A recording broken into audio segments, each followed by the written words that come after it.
Hello and welcome to Varn Blog Solo. And I'm actually interrupting my normal cycle of Varn Blog Solos to talk to you today.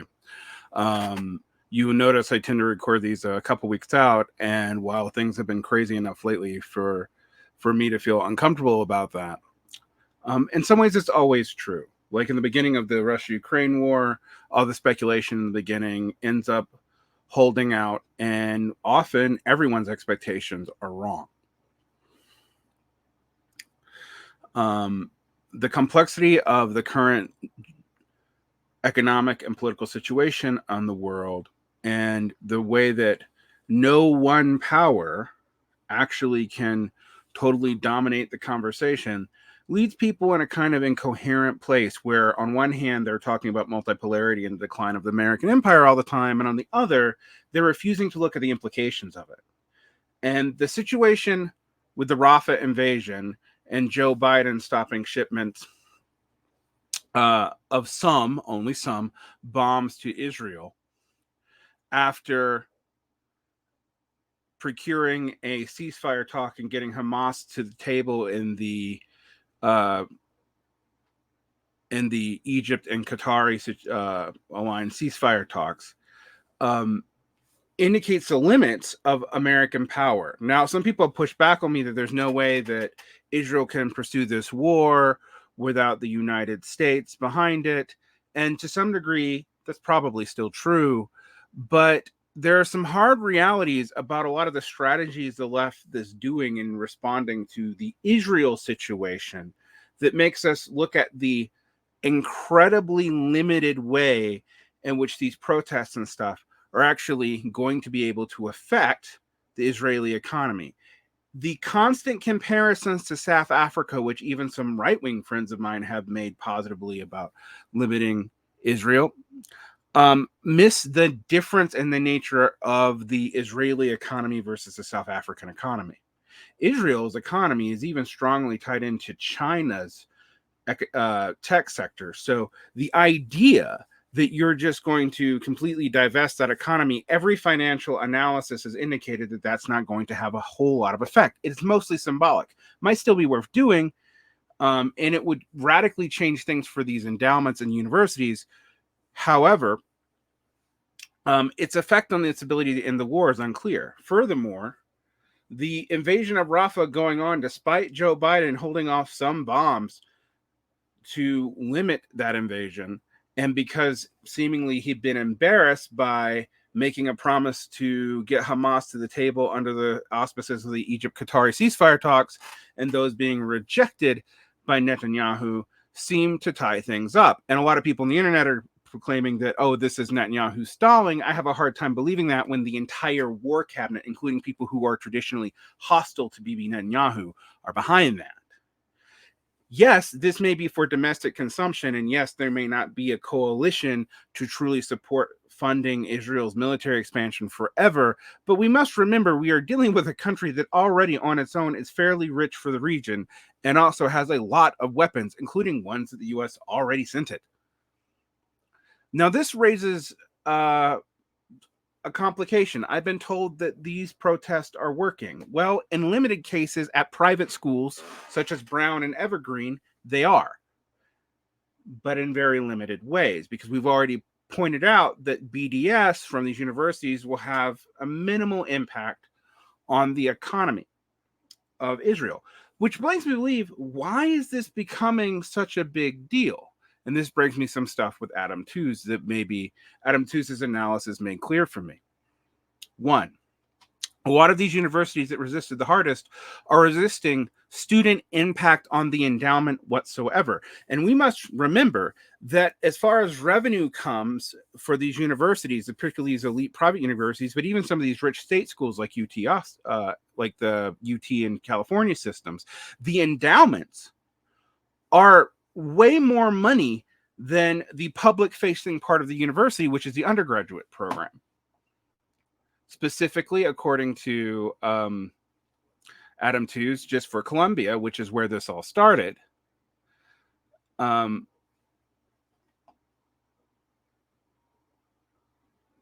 just going to read this for you. This is from Adam Tooze's chart book Substack, and I'll be linking a bunch of his Substacks today because they're going to make some points that clearer than what I have been able to make myself because they give me numbers. I will also link a podcast when Twos explains this on Ones and Twos, so you can kind of follow him if you want to listen to what he says. And his politics and economics aren't mine, but I think he's right on a lot of this stuff. So let's pull this up. And for those of you who are listening, I'll read this out for you. Quote Twos. On campus recently, another conflict has forced self-determination has resolved around unionization. Union activists are concerned to take a holistic view of Columbia, so they gauge what they may be able to extract in financial concessions. In 2023, the CPU UAW 4100, the Union of the Postdoctoral Researchers at Columbia University. And for those of you who don't know why the UAW is so involved in all these Columbia protests, it's not because the auto workers union, it's because a lot of the expansion of the UAW was in TAs, as I've covered throughout the last 3 years. The local chapter of the American Association of University Professors, commissioned by Howard Brunsis of Eastern Michigan University, a specialist in the business operations of American University, made a report on the financial condition of Columbia University. He also discussed a third take on the question of Columbia's political economy that can be brought into illuminating dialogue with the CUAD map, which is the stuff that originally led to protests. Burse's conclusions were clear. Though Columbia routinely pleads poverty and denying claims by union organizers, it is in fact a truly wealthy organization which has huge resources and could have even more if it was better managed and less top-heavy in its administration.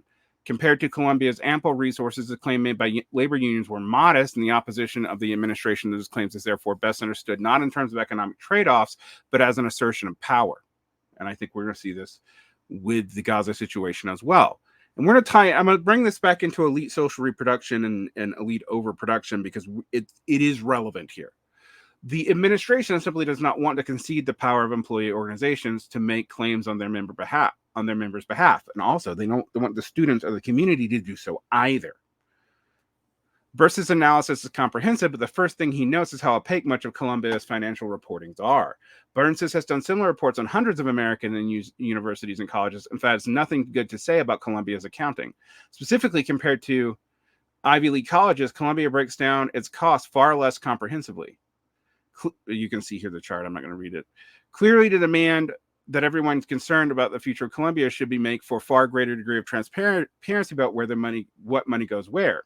And we'll get to why Twos thinks this is important in a minute. But what Columbia does publish shows us, at least in financial and economic terms, Columbia is not one simple thing.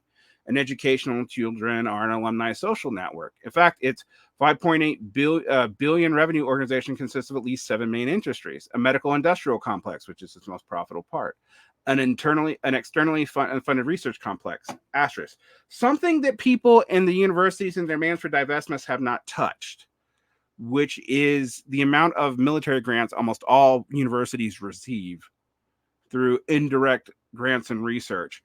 No one's asking for divestment on that because I think everyone knows what that would lead to. Very large professional schools, business law, etc., the Columbia College for Undergraduates, a real estate empire, the original core of Columbia's endowment, aka Columbia and NYU are the two biggest landholders and renters in New York City. For those of you who don't understand, Columbia University and NYU are the largest property holders and renters in New York City. Get that through your head. The fund management organization that manages financial aspects of endowments and a development arm that raises money from alumni. The relative importance of the 7 components can be judged from Burse's table on revenue streams. The largest revenue driver is not the educational part of Columbia, but its medical industrial complex. And of course it is. That's the most subsidized and the most locked in with the least oversight. That's the American system for you. Tuition net of the financial and discount at only 1.469 billion accounts for 25% of the revenue of the university. That's from the medical school. Of the students at Columbia, 27% are undergrads. Columbia College undergrads among the CUI are principally organized, make up only 13% of enrollment, down from 15% a few years ago. So we see that undergrad enrollment, which is who are protesting, is a lower and lower part of the even student body of these elite universities. A lot of them are also foreign, as I mentioned before. There's a lot more going on here. All told, tuition revenue from Columbia University undergrads makes up at most 3.25% of Columbia's annual revenue. They don't give a shit about student revenues. It's not how they make money. I'm going to say that again. They don't give a shit about student revenues. It's not how they make money. So cracking down on these students would make sense logically. But let's talk about why they're doing it, because the kind of divestment the students are asking for, even in the more radical demands at Columbia or some of the other schools, are actually not really even proven to be costly to these institutions. So what are they worried about? Right? Remember why I said, why are elites doing this? We're going to get to that, because I think twos gives us a hint. All right.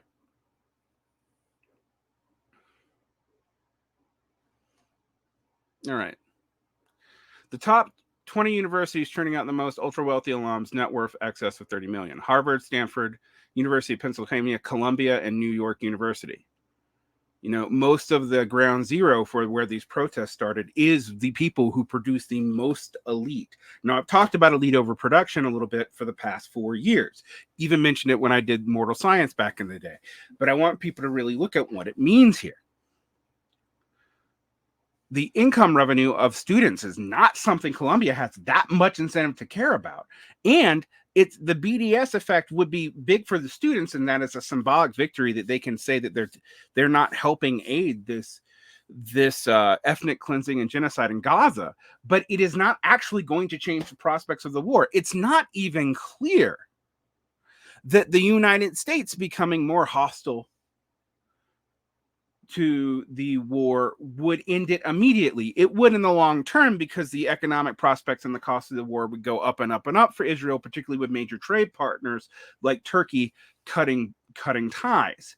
But in the immediate or intermediate run, you could still see almost double dead in a very brief period of time with these strategies.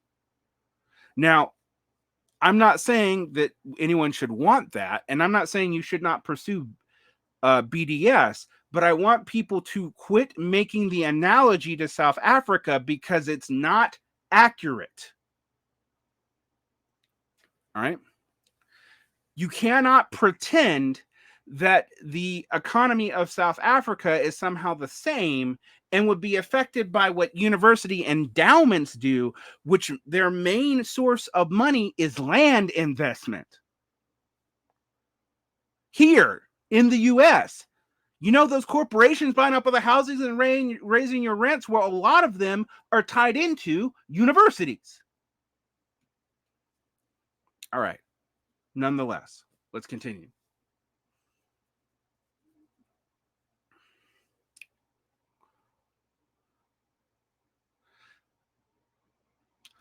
Altrea, one of the guys, also compiles data on business leaders and their university affiliations. Again, Columbia has a big network and much to lose.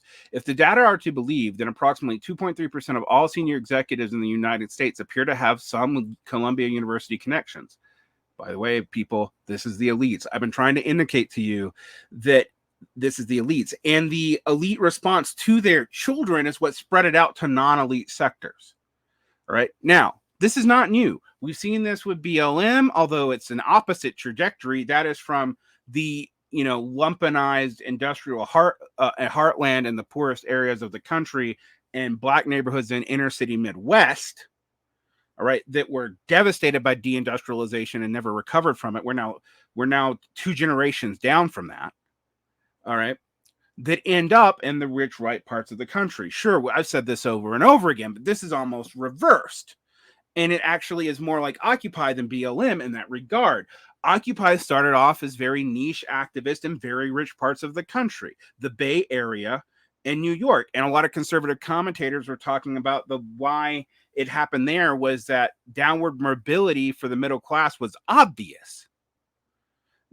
All right. But the police repression spread that anger all over the country, including to working class areas, similarly to BLM.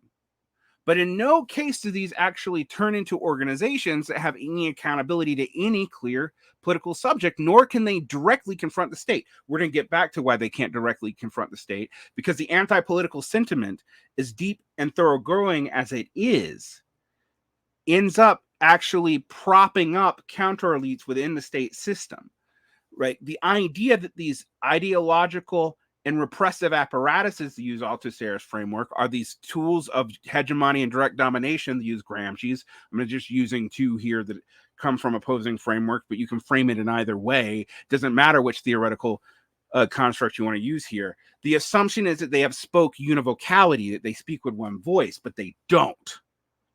And in fact, often what you are doing by opposing the state or opposing the deep state or opposing the executive, and in the case of the Democratic Party's use of BLM, it was quite obvious, you were actually propping up one part of the state against another. This is also true for the Trumpists. This makes this even more difficult to deal with. All right? If you think you're coming into a direct confrontation with the state, but what you're really doing is empowering one part of the ruling elite to fight another part of the ruling elite, where the bourgeoisie seem totally checked out because they've got all their wealth tied into investments, endowments, and trust funds themselves, to where their wealth is diffuse and hard to find, then why on earth would they care? Anyway, back to the Colombia situation, but I want you to have that in mind as we talk today, because there's a lot here. And these gusts of popular sentiment are, as just as they are, get confused about deserving and undeserving. Nothing is about what anyone deserves. All right? Quit trying to read morality into this. And also, if you're going to talk about multipolarity all the time, why don't you actually look at the implications of it? It means that American soft power is weakening, even with allies like Israel. It was weakening with Europe too, until the Russia-Ukraine situation tightened all that up. And trust me, I'm going to address that a little bit today too.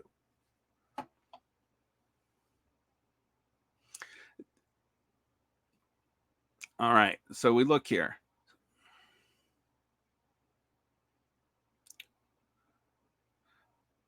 With 1,557 alumni serving as senior executives in major companies, Columbia comes fourth place behind Harvard, Penn, and Stanford, with Columbia serving in major executive roles. So fundraising development concerns may be driving the administration's effort to silence the protests. But if one looks at the accounting data, it's not obvious why this should be a priority to be taken, that is often taken to be. Investment returns on the existing financial endowment are, generally speaking, far more significant than the relatively modest flow of gifts, and and what Tooze illustrates is the cost of the financial endowment of divestment is low. The imbalance would be even greater if Columbia actually achieved a better rate of return on its endowment, but since 2016, the rate of return has been remarkably poor. In every single year since 2016, Columbia's endowment has underperformed in the SP 500. And now we get to the crux of it, folks.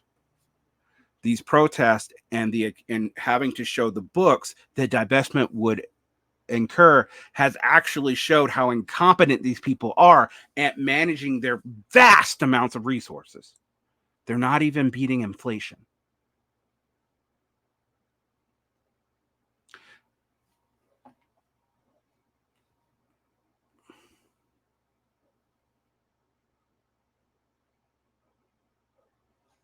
Go back to Tooze here.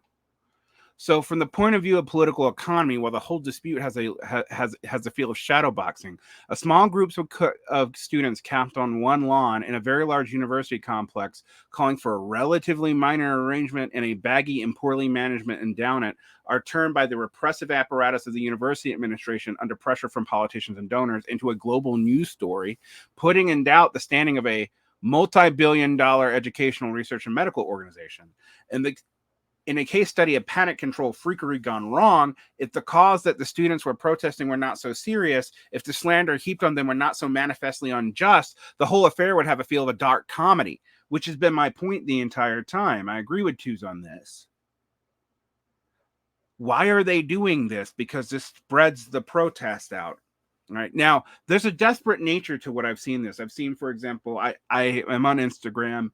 I watch where political Instagram goes. I don't participate in political Instagram. I think it's like a very bad way, and so political TikTok, a very bad way to actually get politics out there of any depth. And I have seen a lot of cringe-worthy takes by people tied into the Gaza situation, but cringe should not be that much of a sin.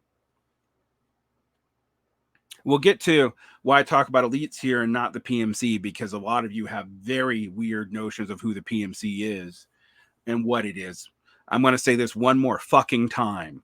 It is not a class. There is no single relationship to either production or educational carteling or ownership of property or your relation to the wage fund that is deducible to any definition of the PMC I have ever seen. It is a social category of people who've gone through elite educational institutions and non-elite educational institutions. But even then, these attitudes do not actually spread to the majority of the public. And this is where things get unfortunate for a lot of the activists today. Biden is likely to lose this election, and he may lose it because of voting specifically in Dearborn, Michigan, but he's also likely to use the youth, but not for Gaza. While support for Gaza is generally pretty high in the United States, it's also considered a low voting priority because a lot of people do not see it as something the United States can necessarily stop. After all, this is a war in another country, and the true relationship of Israel to these other countries is only becoming clear to people by all these subsidies being passed to them through these wars. Now, there's a way in which this is a direct big industry in the United States, but even then, the amount of effort put on this is actually a little bit hard to explain. So when you have finally Biden actually taking some kind of humanitarian step, and we'll get into the limits of that humanitarian step in a minute, when it goes nowhere, like it can't stop this Rafah invasion, what do you have? Right? What soft power do you actually have? So we have to ask yourself, are you like people who think we can reconstitute the American left off of what's going on in Gaza? And there's friends of mine who think this, I mean, close friends of mine, people I normally respect, that I think, why do you think one event in a country elsewhere, of which we're directly involved for sure, will revitalize a left that has a viable political process? In fact, what we are gearing up for, and I think rightfully, we should be punishing the fuck out of the Democrats. I'm not mourning this, but you are gearing up for a McGovern-like situation. You are. Because you fail to see that point I made about 5 minutes ago about the polycentric nature of the current state. And it's beyond just the state. It's also the polycentric nature of capital. About the fusions with capital itself. And for those of you who go, oh, this is just PMC problems, you are right that the locus here started in elite institutions with elite backgrounds that make up a very small percentage of even the students at Columbia. General sentiment in activist worlds and people online are in favor of Gazan liberation, and I think the polls show that.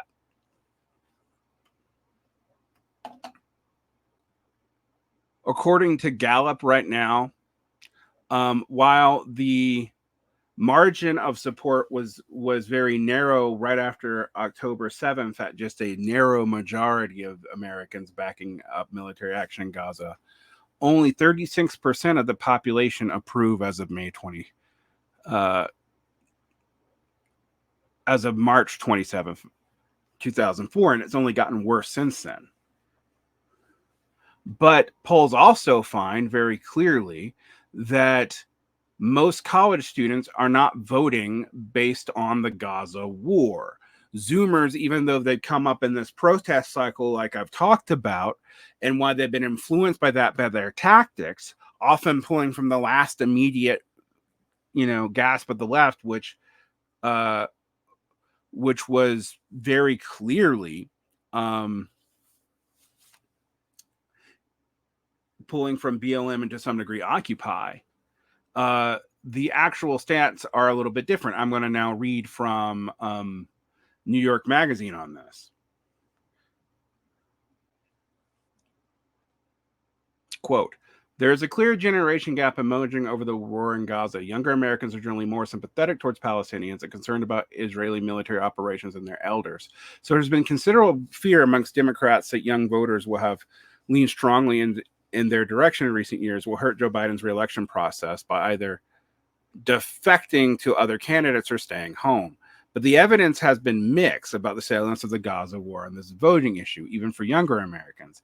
There are signs that other issues like the economy may be a big factor limiting the president's support amongst voters of all ages. Another possibility is that the college students at the center of the national wave of pro-Palestinian protests in recent years aren't particularly representative of their generational cohort. So a new Generation Lab poll of 1,250 college students from around the country reported by Axios is of considerable interest in determining what's right hot issue on campuses, as the news might suggest. I'm just going to point out that's a very low sample size. Only not even 1,200 students in a country of 350 million. Come on. The poll confirms that college students exhibit considerable sympathy towards Palestinians suffering in Gaza and towards their fellow students who are protesting the war.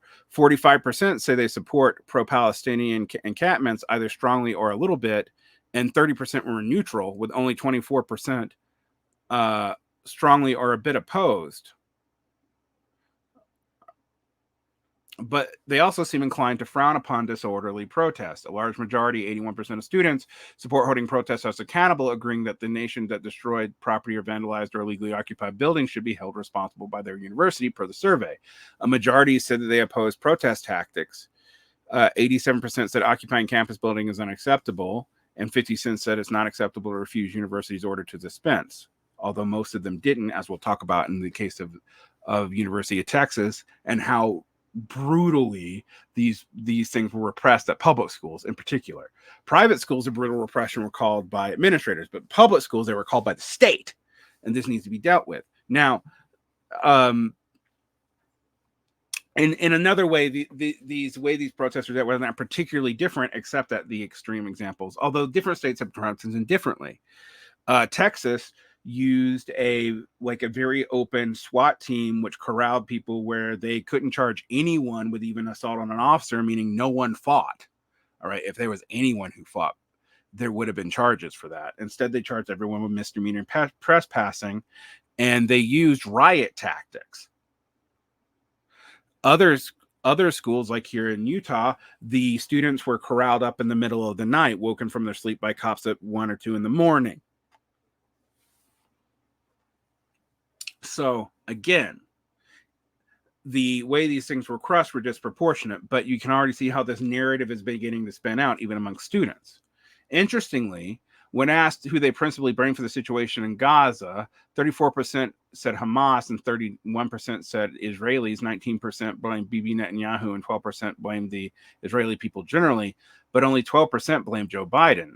The label Genocide Joe would not appear to have a large number of subscribers on college campuses. And most importantly, when asked to identify 3 issues of concern to them out of the list of 9, college students ranked conflict in the Middle East dead last, behind immigration policy and national security and terrorism. And you will note that only one of those is a right-wing issue.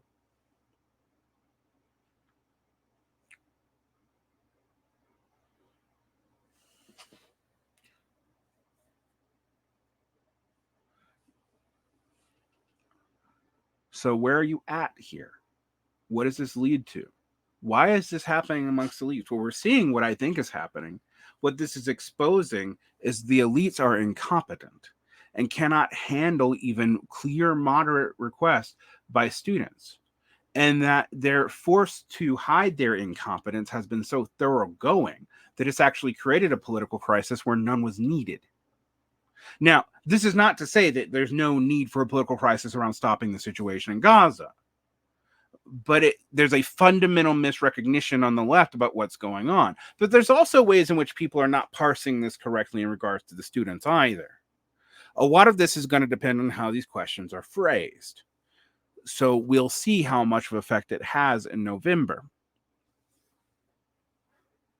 For those of us who are of radical politics, we should have no interest in saving the Democrats from the repercussions of what they're doing. In fact, in many ways, we should realize that they should be punished, but punished not just for the situation in Gaza, but for failing to reverse the Trump tax cuts bomb on the poor, for nickel and for tax reform for them being basically finding new ways to find nickel and dime monies that mostly affect gig workers, for failing to deliver meaningful college reforms, failing to deliver any form of healthcare reform, and indeed actually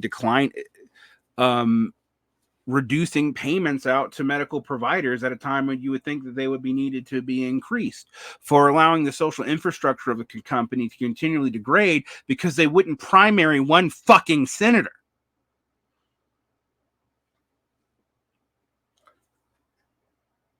Yes, they should be punished for Gaza and much more. Furthermore, we should be celebrating that these kids do care about this issue, an issue that the left has been trying to deal with for many years, but now has been forced that we're just trying to fight for an anemic ceasefire, or calling for a global intifada, which would actually accelerate the process here.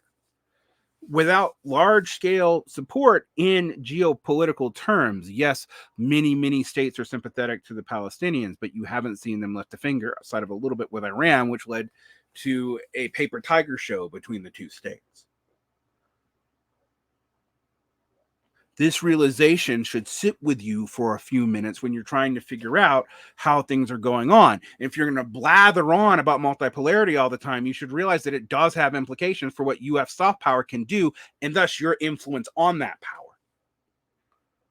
Now, yes, clearly a lot of the cutting away from the U.S. is for domestic consumption. A lot of people in Israel are resentful of the fact that they've been seen as a U.S. lapdog for so long. This has been a part of Israeli internal media for a long time. And if many of you read Hebrew or even paid attention to what was going on, you would know that. How far can they actually go without U.S. support is a question, but that's further than you think. Biden has not been able to pull off a Reagan in 1983, which is what everyone told me, including many fans of my show, including people that I deeply respect, he'd be able to do if he wanted to. Well, look, it doesn't seem like he can.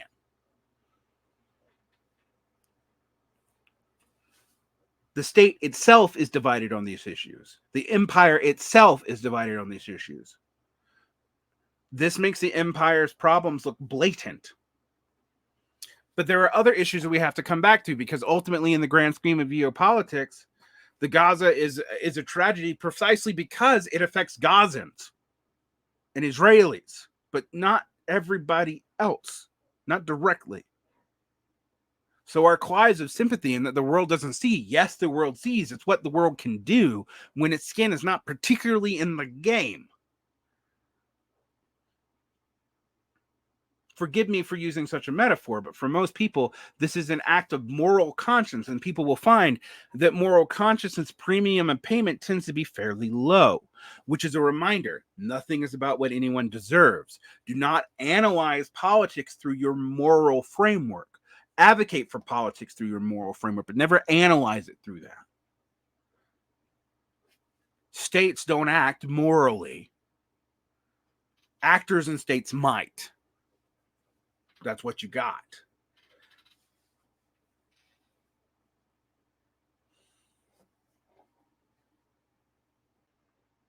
Meanwhile, the situation globally is actually getting quite bad.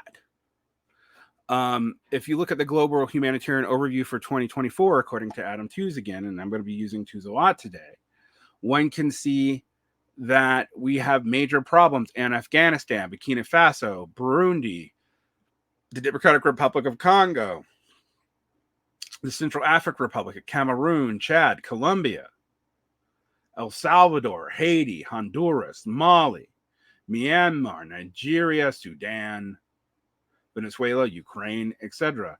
We're seeing a dramatic increase in people in need.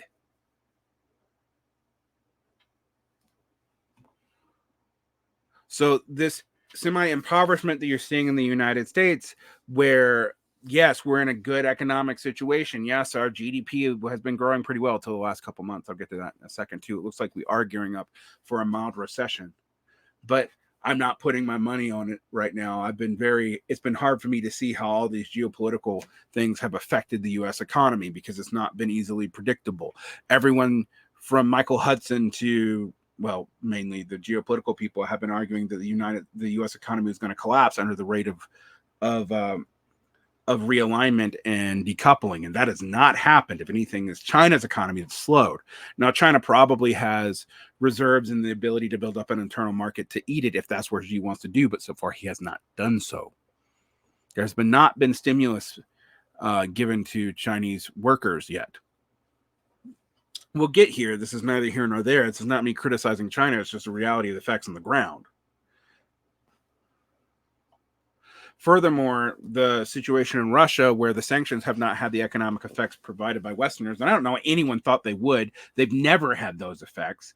They tend to solidify the economy, force necessary recouplements that exports usually do not allow for. But they also tend to have real hard limits, and the military Keynesianism that's currently experienced in Russia will stop.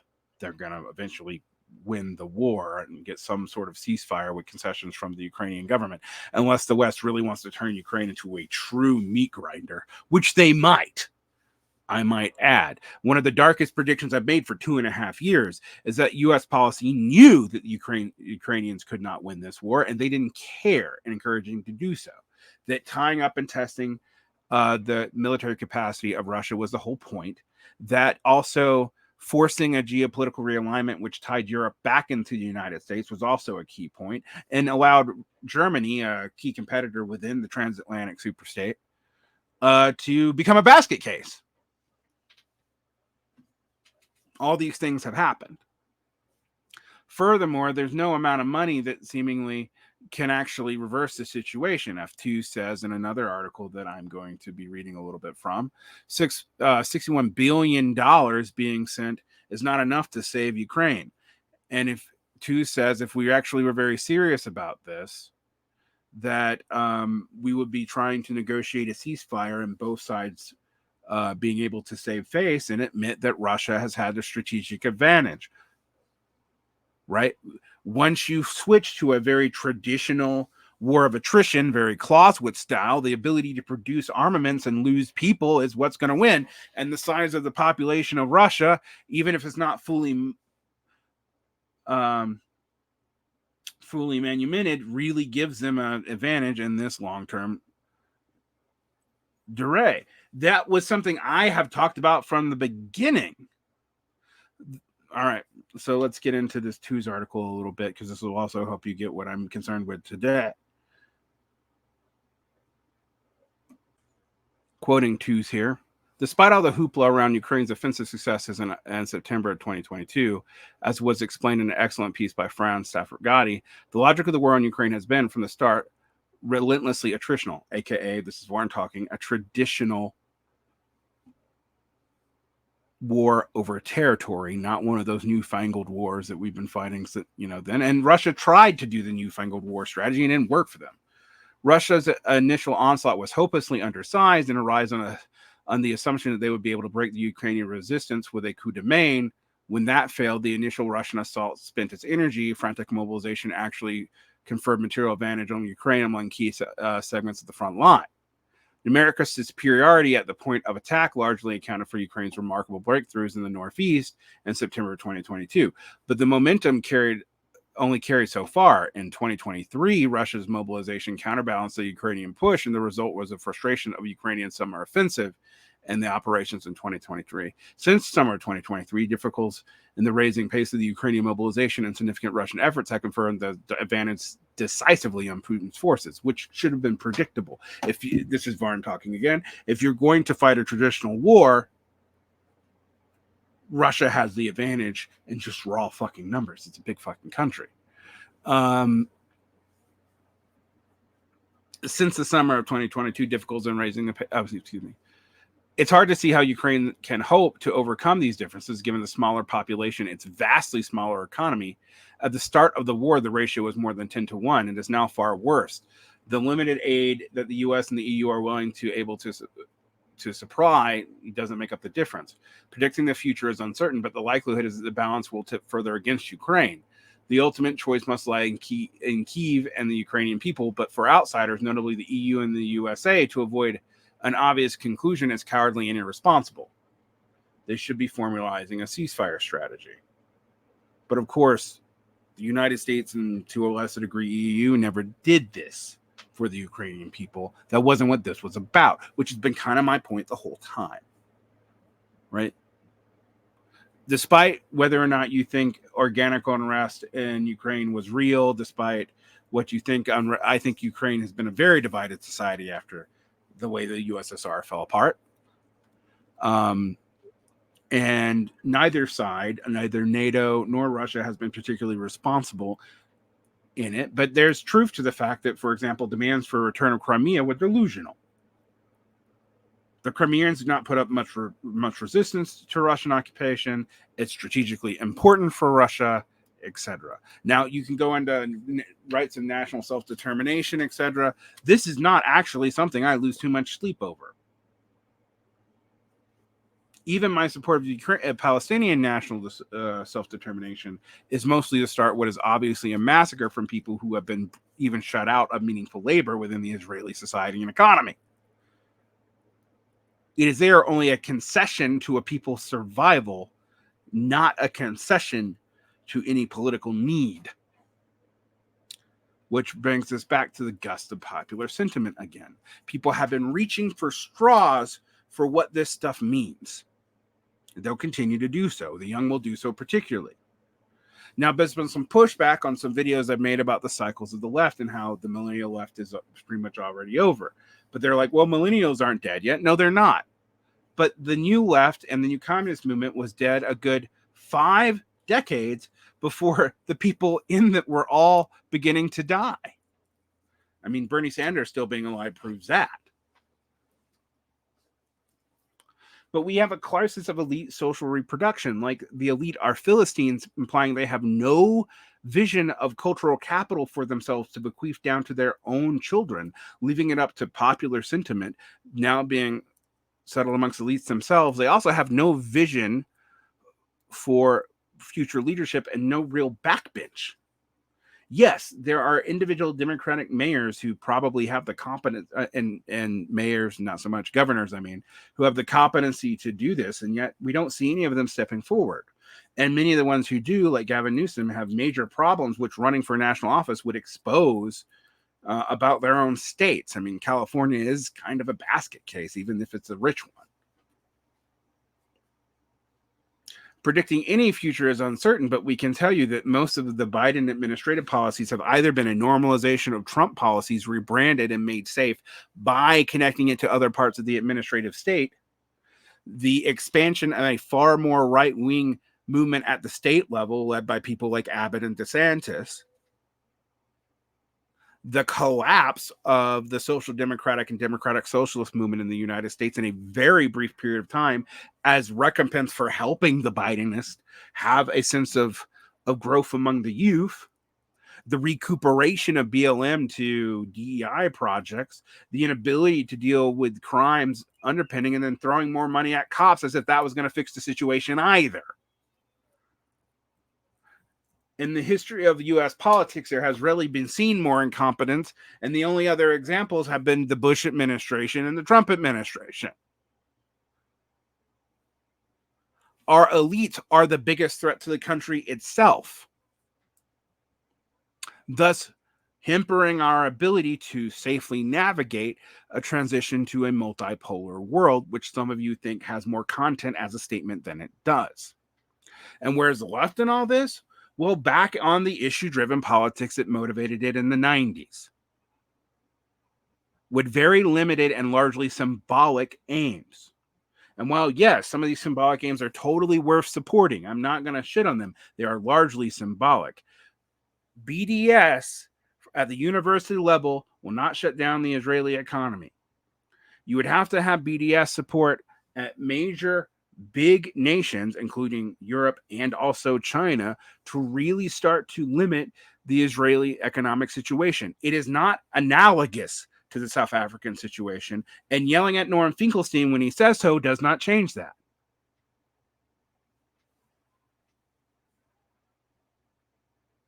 but neither does coming down on these kids super hard, as if you're going to build a proletarian revolution off of shaming elite college students. You're not. Many of you are still in denial about the fundamental change of what the workforce looks like. You still pretend that the industrial worker is the majority of the population, even of the proletariat, which it is not. You come up with new categories like PMC, which you try to give class analysis to, doing damage to your own understanding of classical Marxist categories. And you call it Marxism with a straight face. You have failed at almost every level, and I have failed because you still say this shit.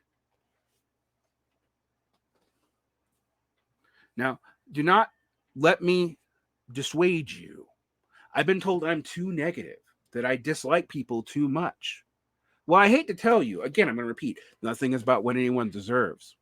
But if political efficacy made someone deserving or not, the left has historically made the wrong choice for a decade.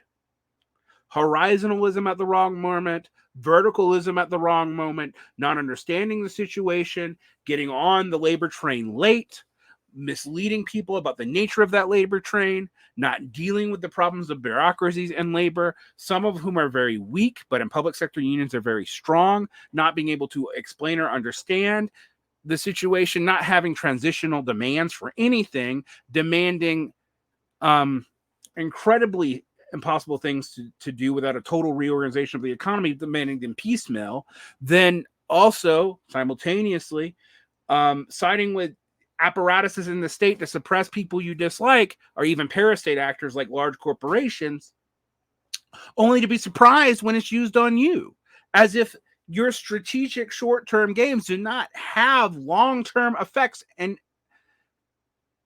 repercussions.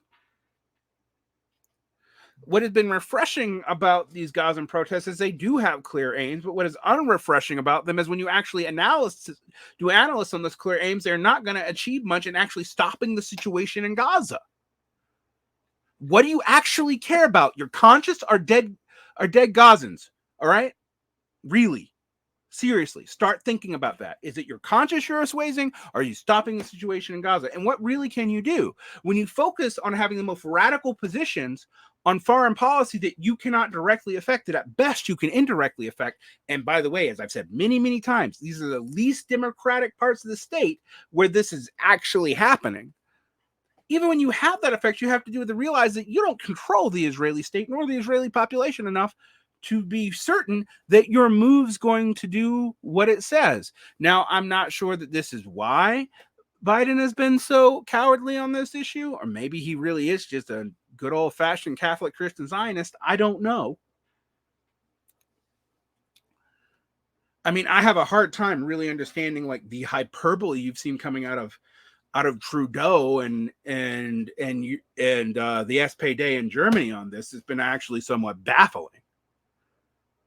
But we have political elites that can do nothing. But they survive because when you throw yourself against the wall of anti-politics, you empower one part of the state against another. That's why I've been telling you most of these populist movements actually end up empowering counter elites, which is why elites support them. They view you as a static shock troop they can use, both the left and the right in this regard. And the LARPing becomes something that can be both a safety valve for their own failed politics. And in the case of Trump, that is very true. Look at January 6th. That was in many ways a LARP insurrection that had real consequences.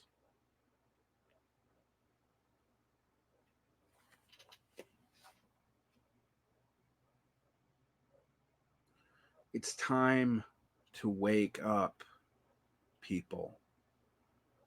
It's beyond time.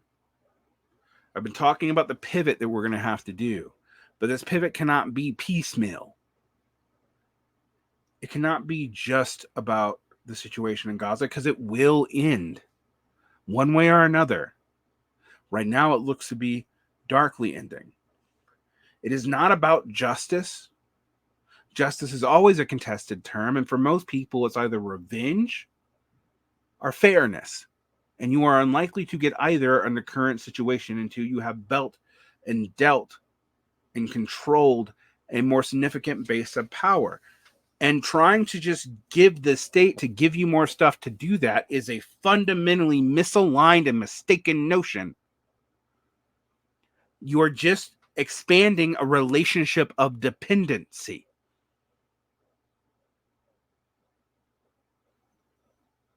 Yes, if I sound angry today, it's because I am, but I'm not just angry at the left. I'm angry at the entirety of U.S. society for not really dealing with any of this seriously. It's not just the leftists in a cycle of delusion. The gusts of popular sentiment are politics that really don't do anything.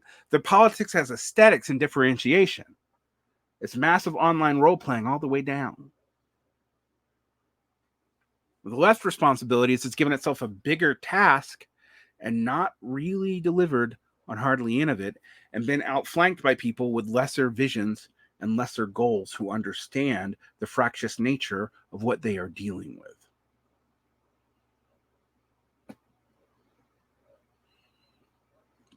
Do you want to keep on going from protests, moving from the lumpenized poor to the elites, or from the elites to other people that seem to just annoy the vast majority of the non-activists in the world? Even though they are numerically on your side, they just not numerically on your side with strong passion and gusto. That's something you're going to have to sit with and deal with and think through, as is the polycentric nature of the U.S. state, which does not speak in one voice any more than the proletariat does. And your attempts to make it so and to make it militantly unified, because you're not listening, you're trying to impose that on a people you barely seem to know. Even if you're from that class, you're trying to speak for the entire class as if the class thinks like you. That is just as delusional as when Christians pretend that God reflects their own personal contemporary biases. It's the same thought pattern. Don't do it. If you want to be effective, quit flattering yourselves. And then decide what you actually want to be effective for. What's the long-term goal? Because right now, what people do is float from crisis to crisis. And they react to it. Now, I'm not saying you are a political reactionary just by being reactive, but to be reactive puts you in a losing position.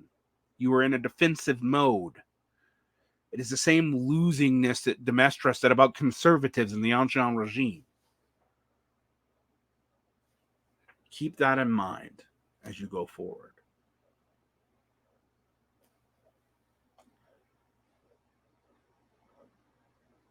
And always remember, one finger points out, 5 points point back at yourself. And that's absolutely true. But don't let that get you from not criticizing. I have failed to communicate a lot of things. I have thought things were obvious that were not.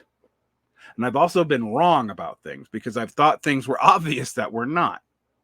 One of the biggest mistakes is I thought the Ukrainians would realize what NATO was doing to them, and I'd use them as bait and would resent it. And maybe many individual people in Ukraine do, but so far their political class, while increasingly riven by this, have not gone that way.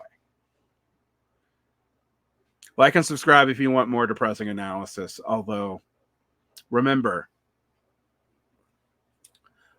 the reason to be against hope is so that when you have hope, it can be real.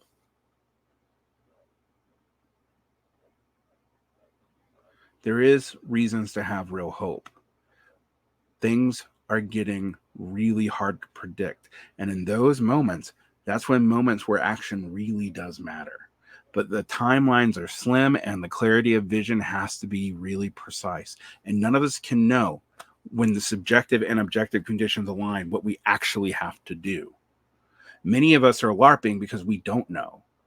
I mean, does it make sense to LARP a mass line today in a place that has no peasants? No. What is a non-comprador bourgeoisie in the core of the empire? No one has any idea. Quit pulling these old ideas, frameworks, and words, or trying to apply frameworks that weren't designed for you so that people can trick you into thinking that multipolarity is somehow principled anti-imperialism. It could be, but it's not necessarily so. And being mad at me for telling you the history about it doesn't change that fact. You can be mad all you want. I'm mad all the time. It doesn't really affect the world unless people listen to why I'm angry and what it's doing. Okay? Okay. So yeah, we failed. We failed. Me, you, everybody. Fuck, not even just the left failed. What are we going to do now? We just accept that. We live with it. We look at why. And what are we going to do now? That's the question, and that's always the question. The most important question is what do you do the day after the revolution, or the day when the counter-revolution wins, or the day that you fail at even a reform? What do you do? How do you learn? How do you set this up? It's the key question. And on that, we end today's rant.